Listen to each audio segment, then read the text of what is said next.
दोस्तों आज मैं आपसे जॉर्डन पीटरसन की बुक 12 रूल्स ऑफ लाइफ की समरी आपसे शेयर करने जा रहा हूं, जिससे आप सीखेंगे कि अपने लाइफ को ऑर्गेनाइज्ड कैसे करें, अपने प्रॉब्लम्स या परेशानी को कैसे दूर रखें और खुद के अकेलेपन से कैसे बचें। पर आगे बढ़ने से पहले अगर आप इस चैनल पर नए हैं तो चैनल को सब्सक्राइब कर लीजिए ताकि आने वाले सभी वीडियोज से आप फायदा उठा सकें। तो बिना किसी देरी की करते हैं काम की बात। नंबर 1, कंधे तानकर सीधे खड़े हो।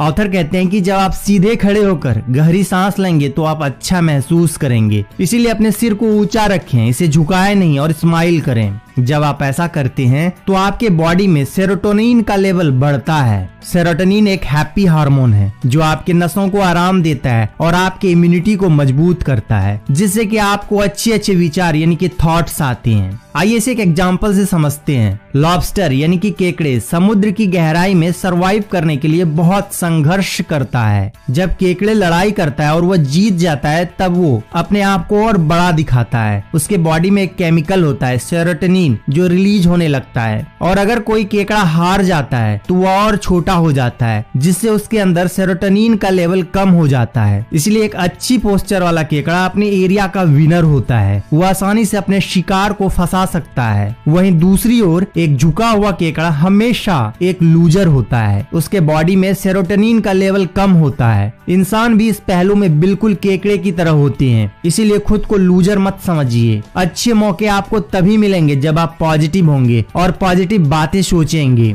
तो आज से ही तनकर चलना शुरू कर दीजिए और अपने बॉडी में सेरोटोनिन का लेवल बढ़ाइए। नंबर 2, स्वयं को उस व्यक्ति की तरह देखें जिसकी मदद करना आपकी जिम्मेदारी है। जब हमारा कोई फैमिली मेंबर बीमार पड़ जाता है तो हम उनका कितना ध्यान रखते हैं। हम उन्हें डॉक्टर के पास लेके जाते हैं, उन्हें समय पर दवाई देते हैं और वो हर चीज करते हैं जिससे वो जल्दी से जल्दी ठीक हो जाए। लेकिन जब हम खुद बीमार होते हैं तो अपना ध्यान नहीं रखते, समय पर डॉक्टर के पास नहीं जाते और अगर डॉक्टर के पास चले भी गए तो समय पर दवाई नहीं लेते। दोस्तों आपको खुद से भी उतना ही प्यार करना चाहिए जितना आप अपने परिवार से करते हैं। अगर आप खुद पर कंट्रोल करना और डिसिप्लिन में रहना सीख लेंगे तो जरा सोचिए आपकी जिंदगी कितनी बदल जाएगी और आप कितना ऑर्गेनाइज्ड हो जाएंगे। अगर आप स्वस्थ और खुश रहेंगे तो इसका पॉजिटिव असर आपके लाइफ के हर पहलू पर पड़ेगा, जिससे आप ज्यादा प्रोडक्टिव हो जाएंगे। तो इसलिए आज से ही खुद का परवाह करना और अपना ध्यान रखना शुरू कर दें।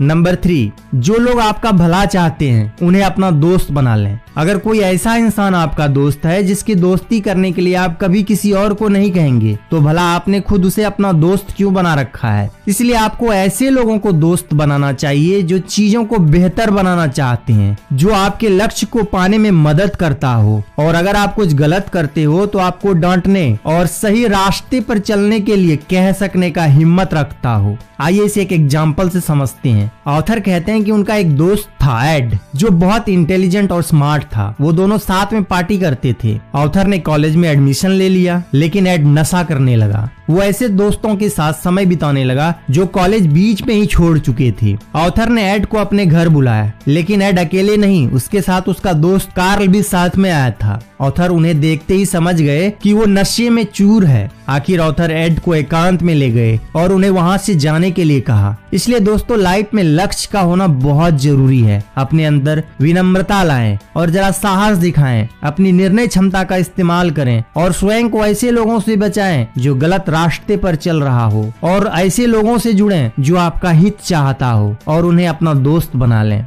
नंबर 4, अपनी तुलना अपने पिछले कल से करें, ना कि दूसरे से। ऑथर कहते हैं कि आप भले ही किसी स्किल में महारथी हो, पर आपको कोई ना कोई ऐसा आदमी जरूर मिल जाएगा जिसके सामने आप अक्षम नजर आएंगे, यानी आपका स्किल फीका पड़ जाएगा। इसलिए अगर आप एक गिटारिस्ट हैं तो खुद को जिमी पेज से कंपेयर मत कीजिए, और अगर आप शेफ हैं तो खुद को मास्टर शेफ गॉर्डन रामसे से कंपेयर मत कीजिए। आपके पास अपने एक यूनिक स्किल है, इसलिए आप उनसे अलग हैं, उनसे कम नहीं। आप खुद में एक यूनिक इंसान हैं और बिल्कुल आपके जैसा इस दुनिया में कोई दूसरा इंसान नहीं है। इसलिए आप जैसे हैं खुद को वैसे एक्सेप्ट करें। आपको जो हुनर है उन्हें बेहतर कीजिए। दोस्तों अगर आप दूसरों की नकल करेंगे तो ना उनके जैसा बन पाएंगे और ना आपकी खुद की कोई अलग पहचान बन पाएगी। इसीलिए खुद को दूसरे से कंपेयर करने के बजाय आप कल क्या थे उससे खुद को कंपेयर करें। ऐसा करने पर ही आप असल में फर्क देख पाएंगे। हर दिन खुद को कल से अच्छा बनाने की कोशिश करें। इससे आपको सच में खुद पर प्राउड फील होने लगेगा। अपने आप को दूसरे से कंपेयर करना आपको निगेटिव बना देगा, आपके आत्मविश्वास को कम कर देगा।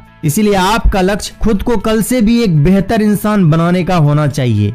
नंबर 5, अपने बच्चे को ऐसा कुछ न करने दें जिससे आप उन्हें नापसंद करने लगें। ऑथर कहते हैं कि एक 3 साल का बच्चा एक भीड़ भाड़ वाले एयरपोर्ट पर अपने पेरेंट्स के पीछे पीछे चल रहा था, जो बहुत शरारत कर रहा था। वह सबके सामने जोर जोर से चिल्ला रहा था। उसके माता पिता उसे अनदेखा कर रहे थे और वो बहुत शर्मिंदा भी हो रहे थे, लेकिन बस आगे आगे चलते जा रहे थे। बच्चा अपने पेरेंट्स के पीछे पीछे चल रहा था। वो सिर्फ उनका ध्यान अपनी ओर करने की कोशिश कर रहा था। हो सकता है कि उसे कुछ चाहिए था, लेकिन क्योंकि उसके पेरेंट्स उस पर ध्यान नहीं दे रहे थे, अगर उसका पेरेंट्स एक बार रुक कर उससे बात करते तो प्रॉब्लम्स वहीं सॉल्व हो जाती। वह बच्चा शैतानी करना और चिल्लाना बंद कर देता। इसलिए दोस्तों, बच्चों को सही और गलत के बारे में सिखाना आपकी जिम्मेदारी है। शांत और जिम्मेदार पेरेंट्स एक डिसिप्लिन बच्चे को बड़ा करते हैं, क्योंकि वो अपने बच्चे को नई चीजें सीखने और जानने के लिए खुला छोड़ देते हैं और साथ ही उनके लिए लिमिट भी सेट करते हैं। और अगर बच्चा कुछ गलत करता है तो उसे तुरंत रोकते हैं। ऐसा करने से वो बच्चा सही और गलत में फर्क करना सीख जाता है। इसीलिए दोस्तों, अपने बच्चे के साथ समय बिताएं, उसे इस बात का एहसास कराएं कि आप उसे प्यार करते हैं, वो आपके लिए इम्पोर्टेंट है। उन्हें मारने, डांटने या सजा देने से आप ये कभी हासिल नहीं कर पाएंगे, बल्कि वो आपसे दूर होते चले जाएंगे।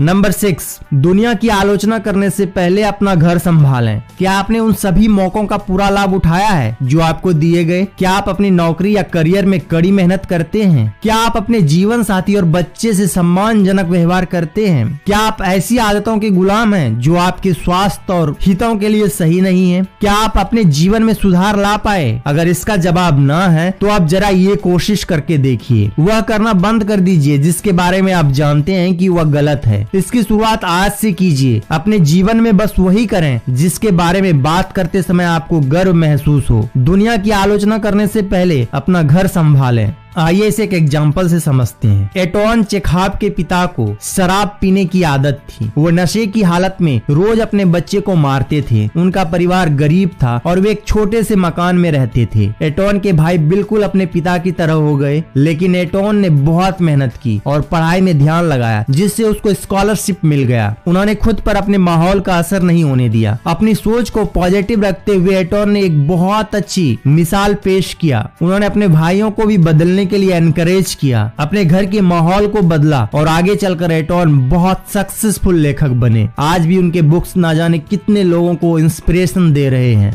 नंबर 7, वह हासिल करने की कोशिश करें जो अर्थपूर्ण हो, न कि वह जो सुविधाजनक हो। मोमेंट में मजे करने के बजाय अपनी फ्यूचर और लाइफ के बारे में सोचो और ये देखो कि आपका पैशन क्या है, आप किस लिए जीते हैं, आपका सच क्या है, और उसे फॉलो करना स्टार्ट करें। अपने आप से पूछें कि आप इस दुनिया को कैसे बेहतर बना सकते हैं और आपको आज ऐसा क्या करना है जो आपके फ्यूचर में काम आए। जब आप किसी मकसद को पूरा करने में अपनी लाइफ लगाएंगे, तब आप देखेंगे कि आप ज्यादा ऑर्गेनाइज्ड हो गए हैं। नंबर 8, हमेशा सच बोलें या कम से कम झूठ ना बोलें। ऑथर कहते हैं कि एक समय था जब वो अपने वाइफ के साथ एक छोटे से अपार्टमेंट में रेंट पर रहा करते थे। उसका मकान मालिक डेनिस थे, जिसे शराब पीने की लत थी। वो अपने काम के समय को छोड़कर पूरा दिन नशे में धुत रहता था। कई बार तो वो सिर्फ 2 ही दिन में बियर की 60 बोतल पी जाता था। वो अपने सारे पैसे शराब में उड़ा देता था। जब कभी उसके पैसे और शराब खत्म हो जाते तो वो ऑथर का दरवाजा खटखटा देता था, चाहे आधी रात ही क्यों ना हो रहा हो, और साथ में वो माइक्रोवेव टोस्टर लेके आता था और उसे ऑथर यानी कि जॉर्डन को बेचने की कोशिश करता था। जॉर्डन ने 1-2 बार उसका सामान खरीदा भी, लेकिन जॉर्डन की वाइफ का कहना था कि डेनिस को ये सब करना बंद करना होगा। जॉर्डन बहुत नर्वस थे। वह नशे में धुत एक शराबी को कैसे समझा पाएंगे कि ये सब अब नहीं चल सकता। फिर जॉर्डन ने सच बोलने का फैसला किया। उन्होंने डेनिस को सीधे सीधे कह दिया कि वो कोई सामान नहीं खरीदना चाहते। उन्होंने उसे समझाया कि उसकी भलाई इसी में है कि उसे और पैसे ना दिए जाएं। जॉर्डन ने जो हकीकत था उसे साफ साफ बता दिया। 15 सेकंड तक डेनिस जॉर्डन को देखता रहा और उसके मन को पढ़ने की कोशिश करता रहा। उसने जॉर्डन के शब्दों में सच्चाई और ईमानदारी को महसूस किया। फिर वो मुड़ा और वहाँ से चला गया। डेनिस ने फिर कभी जॉर्डन को कुछ भी बेचने की कोशिश नहीं की। अगर आपका जीवन वैसा नहीं है जैसा यह हो सकता है तो सच बोलने का प्रयास कीजिए। अगर आप खुद को कमजोर, हताश, ठुकराया हुआ और उलझन में महसूस करते हैं तो सच बोलने का प्रयास कीजिए। झूठ से सिर्फ एक और प्रॉब्लम खड़ी हो जाती है। भले ही वो किसी की फीलिंग्स को हर्ट ना करने के लिए बोला गया हो, फिर भी झूठ ही होता है। नंबर 9, यह मानकर चलें कि आप जिस व्यक्ति से बातचीत कर रहे हैं शायद वह कुछ ऐसा जानता हो जो आपको ना पता हो। बहुत से ऐसे लोग होते हैं जिन्हें किसी ऐसे इंसान की जरूरत होती है जो उन्हें सुने और समझे, क्योंकि वो खुद को बहुत अकेला महसूस करते हैं। ऐसे लोग सिर्फ अपने मन की बात कहना चाहते हैं लेकिन उन्हें सुनने वाला कोई नहीं होता। और अगर ऐसा बहुत लंबे समय तक चलता रहा तो ये मानसिक रोग यानी कि डिप्रेशन का रूप ले लेता है। अगर आप ऐसे लोगों से कुछ कहते भी नहीं है, सिर्फ उन्हें ध्यान से सुनते हैं तो आप उनकी बहुत मदद कर सकते हैं। उसे ये जताएं कि आपको उनकी परवाह है और आप उसकी कंडीशन को समझने की कोशिश कर रहे हैं। इसे बिना शब्दों का कम्युनिकेशन व संवाद कहते हैं। बोलने वाला आपके हाव भाव से समझ जाता है कि आप उसकी बात ध्यान से सुन रहे हैं या नहीं, आपको उनसे हमदर्दी है या नहीं, आप भरोसा करने के लायक हैं या नहीं। अगर आप उसे कोई सलाह नहीं भी देते हैं तो उसे बस बोलकर अपने मन को हल्का कर लेने दीजिए, क्योंकि अक्सर ऐसे लोग खुद अपने प्रॉब्लम्स का सॉल्यूशन ढूंढ लेते हैं। इसलिए सिर्फ उन्हें पूरे ध्यान से सुनें। नंबर 10, सटीक और स्पष्ट शब्दों का उपयोग करें। जब हम अपने प्रॉब्लम्स को पहचान नहीं पाते तो वो धीरे धीरे और ज्यादा बड़ी और बदतर होने लगता है। अगर आप किसी प्रॉब्लम्स की जड़ को नहीं समझ पाए तो आप उसे कभी हल भी नहीं कर पाएंगे। यही कारण है कि हमें बहुत सोच समझकर बोलने की जरूरत है। यह मत कहिए कि सब कुछ गलत है, लेकिन यह भी मत कहिए कि कुछ भी गलत नहीं है। बढ़ा चढ़ाकर या कम करके नहीं, बल्कि जो प्रॉब्लम्स है बस वही बोलिए। एक बार जब आप प्रॉब्लम्स को पहचान लेते हैं तब आपको समझ में आ जाता है कि इसे कैसे सॉल्व करना है। नंबर 11, जब बच्चे स्केट बोर्डिंग कर रहे हो तो उन्हें परेशान ना करें। बहुत सारे माता पिता अपने बच्चे के प्रति जरूरत से ज्यादा प्रोटेक्टिव होते हैं। वे अपने बच्चे पर कई चीजों की पाबंदी लगा देते हैं और वो हमेशा बीच में आकर बच्चे की प्रॉब्लम को सॉल्व कर देते हैं। इसका रिजल्ट ये निकलता है कि बच्चा डरपोक और अंदर से कमजोर हो जाता है। वो अपने पेरेंट्स की मदद पर आश्रित हो जाता है और वो खुद कोई डिसीजन नहीं ले पाता। ऐसा अपने बच्चे के साथ ना होने दें। अगर आपके बच्चे का अपने फ्रेंड के साथ झगड़ा हो जाता है तो उनकी बात ध्यान से सुनें, लेकिन उन दोनों के बीच आप इंटरफेयर ना करें और ना ही उसकी प्रॉब्लम्स को हैंडल करें। ये काम उसे खुद करने दें। इससे आपके बच्चे को खुद ये पता चलता है कि उसे क्या करना चाहिए। इससे उसमें कॉन्फिडेंस डेवलप होने लगता है और वो किसी पर आश्रित होने की बजाय प्रॉब्लम्स को हैंडल करना सीख जाएगा।